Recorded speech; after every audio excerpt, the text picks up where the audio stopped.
You put a lot of things in the perspective, sir. Thank you so much.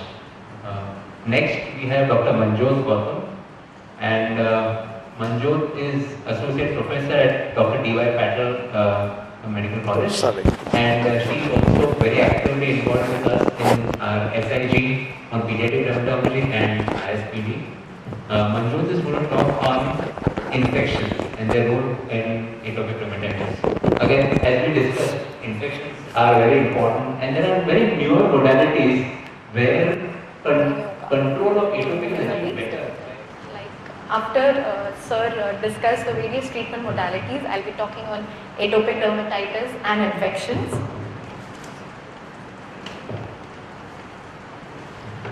Now, two things that we need to remember in patients with atopic dermatitis is A, that they are highly prone to develop infections as compared to the non-atopic people, and that these infections can flare their atopic dermatitis.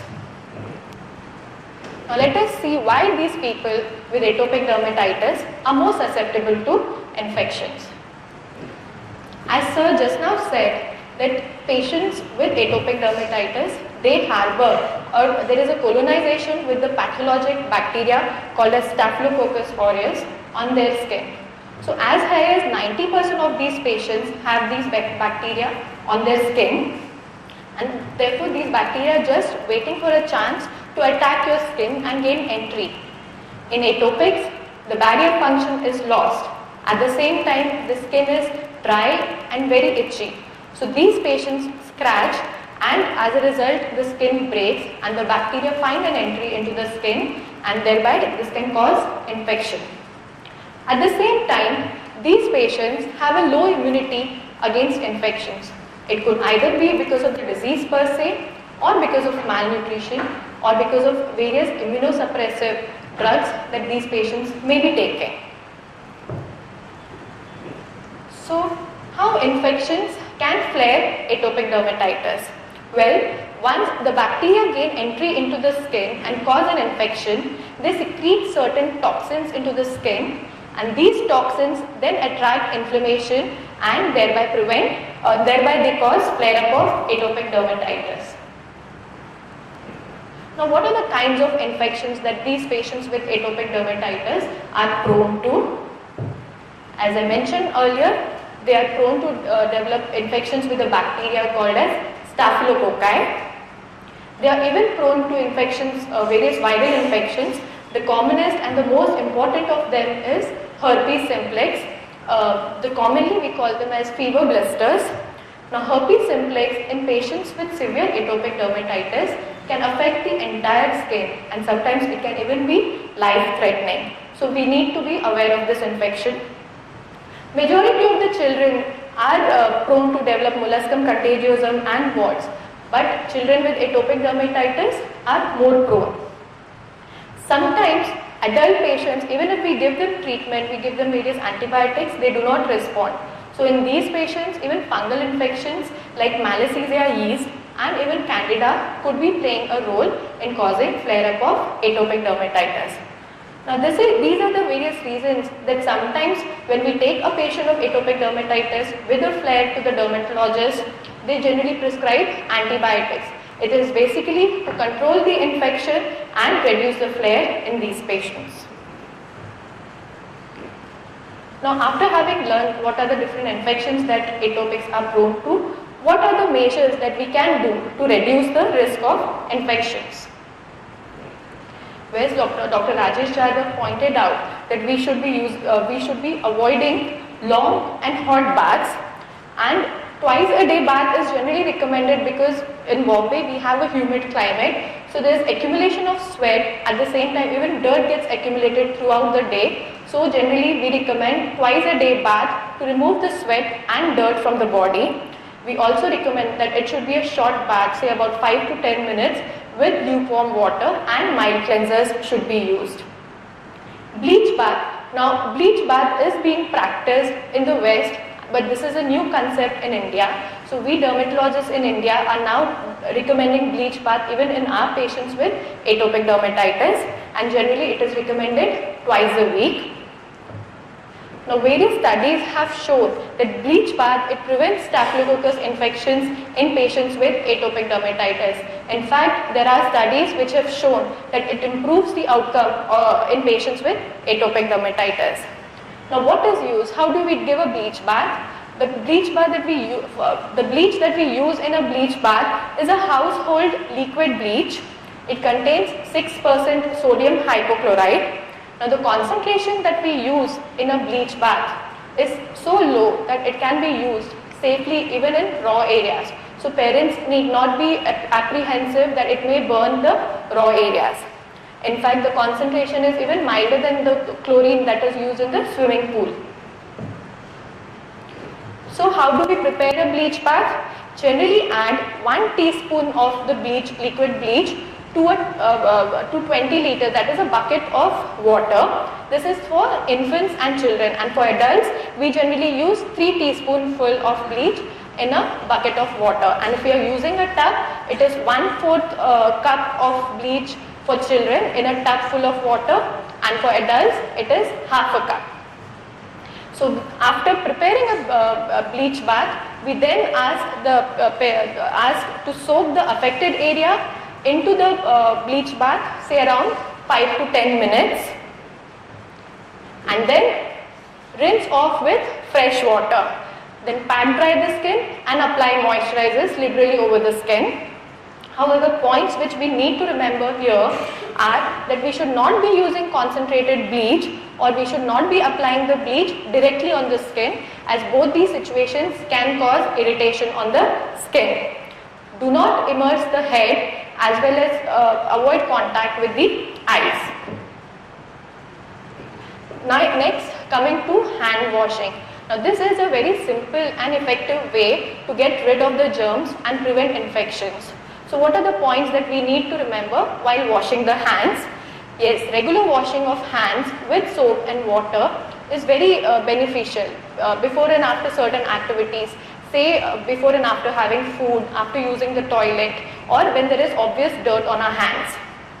We should always pay special attention to the back of our hands, in between the fingers and under the below the nails. We recommend gentle scrubbing of the skin for around 15 to 20 seconds, and then rinse your hands well with clean running water. Dry the hands, this is very important, dry the hands using a clean towel, or you could even air dry your hands, and again apply moisturizers to your hands. Sometimes the availability of soap and water may not be there, for example when we are traveling. So in these situations we recommend alcohol based hand sanitizers which can be used. In fact, studies have shown that they are able to get rid of 90% of the bacteria from the hands. But we should remember that hand sanitizers do not replace the soap and water.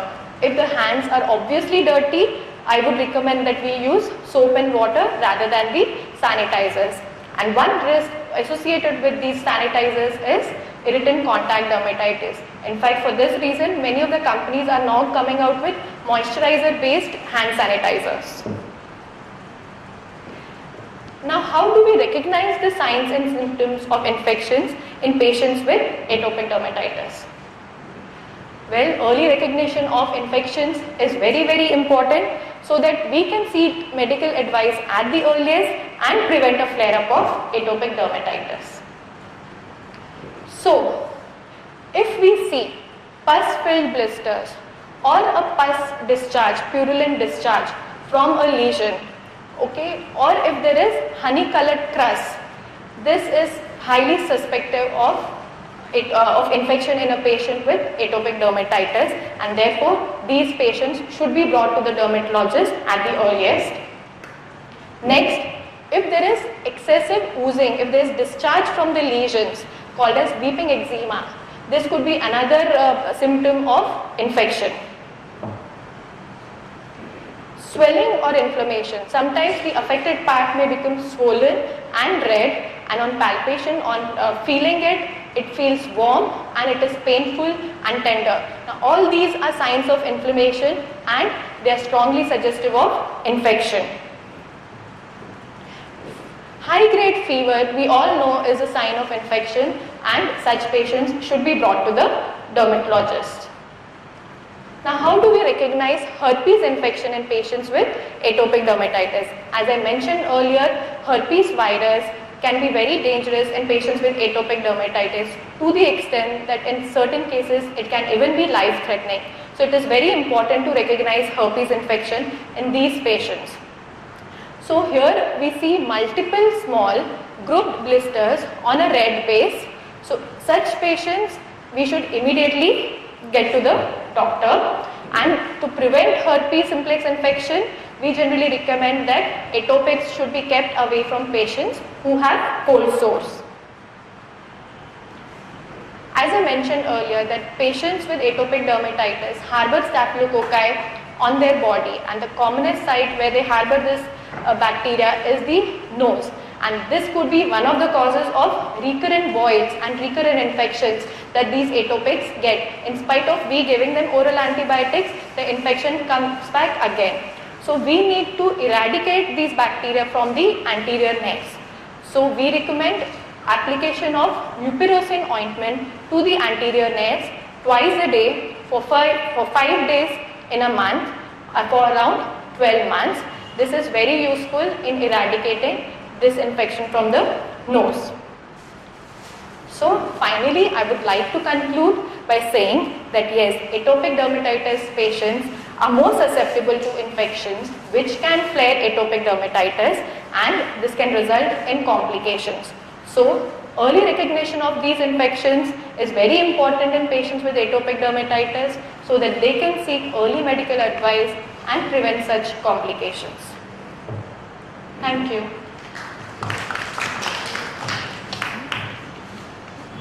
Thank you, Manju. This is a very, very important talk, and because role of infection cannot be emphasized enough.